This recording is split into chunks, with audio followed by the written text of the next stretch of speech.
Hugo, c'est un jour important pour vous. Vous venez d'annoncer la fin de votre carrière internationale. Qu'est-ce que vous ressentez au moment où on se parle? Un peu de soulagement. Euh, c'est quelque chose de lourd à porter et je crois qu'il était important pour moi que ça sorte. De le dire maintenant en vue des échéances à venir pour l'équipe de France, avec ses qualifications pour l'Euro, que ce soit pour le sélectionneur, que ce soit pour le staff et également mes coéquipiers. C'est une page qui se tourne sur le plan personnel, mais je resterai toujours un fidèle supporter des Bleus et je leur souhaite vraiment tout le meilleur. C'est du soulagement, c'est un poids qui s'enlève aujourd'hui. Enfin, comment cette décision a été mûrie? Oui, après 14 ans passés, plus de 14 ans passés avec le maillot des Bleus, de représenter son pays avec honneur, avec fierté, avec passion, c'est normal qu'il y ait un petit côté émotionnel. C'est quelque chose que j'avais au fond de moi depuis quelques mois maintenant, qui s'est amplifié durant la compétition.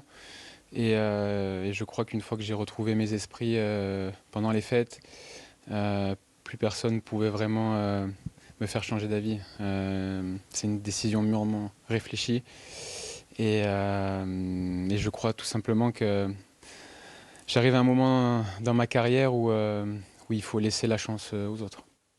Qu'est-ce qui vous a amené justement à prendre cette décision-là? Qu'est-ce qui devenait plus difficile pour vous? Et je crois l'accumulation des matchs, des compétitions, toujours se demander plus, même si je vais continuer à le faire jusqu'à la fin de ma carrière professionnelle. Euh, je crois également que je suis arrivé au bout.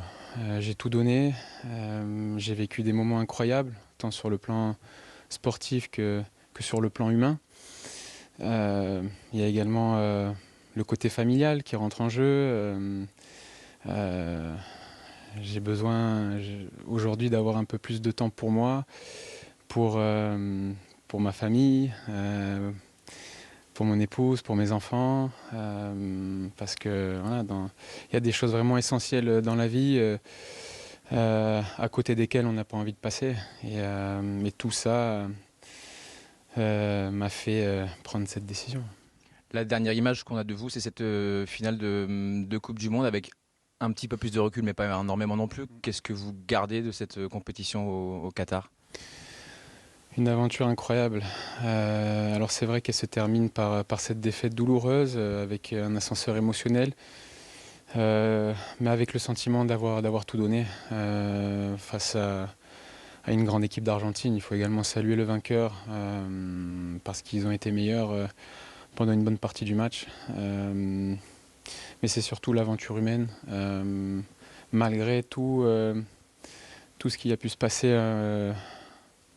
dans la préparation qui était très courte, les nombreuses blessures de joueurs importants pour les Bleus, des joueurs cadres,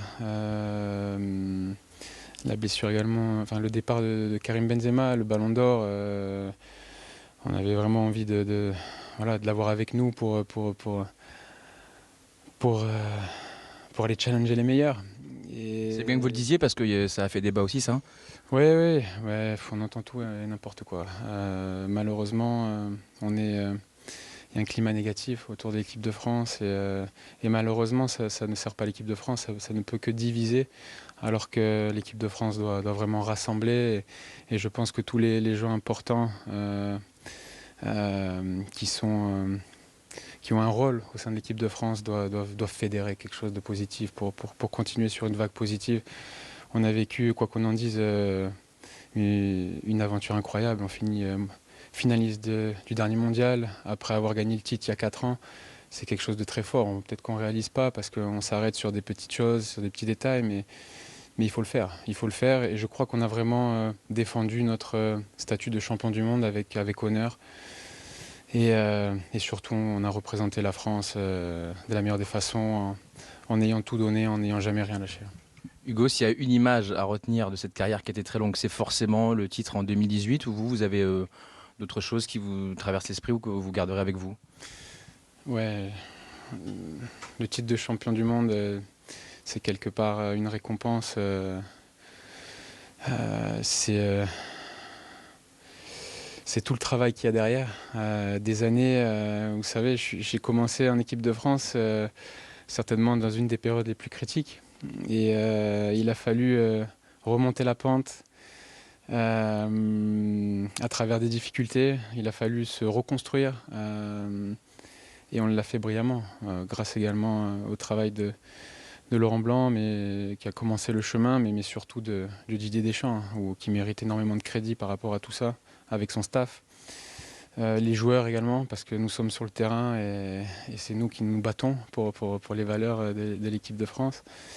Et voilà, et tout ça nous a amenés sur le toit du monde. Et je crois qu'aujourd'hui, l'équipe de France a tous les éléments pour continuer à rester tout en haut de la hiérarchie.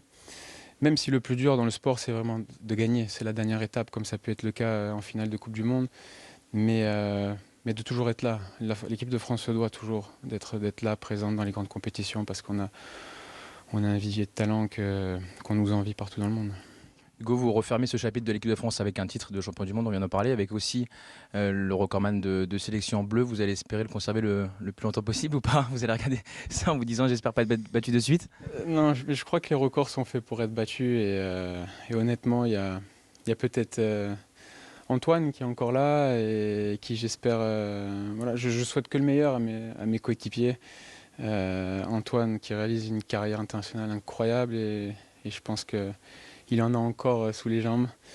Et puis il y a un joueur hors norme qui va certainement battre tous les records possibles. En tout cas, c'est tout ce que je lui souhaite, parce que je crois qu'il est vraiment capable d'amener quelque chose à cette équipe de France. Chaque année, il évolue à une vitesse incroyable, que ce soit sur le terrain mais également en dehors du terrain. Et il y a une forme de leadership qui est en train de se dégager, voilà, à l'image des plus grands, comme ont pu le faire Cristiano Ronaldo avec le Portugal ou Léo Messi avec l'Argentine. Et je crois qu'il faut également savourer d'avoir un joueur de cette trempe. Et voilà, maintenant c'est à cette nouvelle génération de continuer à nous faire vibrer. Moi je serai leur premier supporter et en tout cas je leur souhaite le meilleur.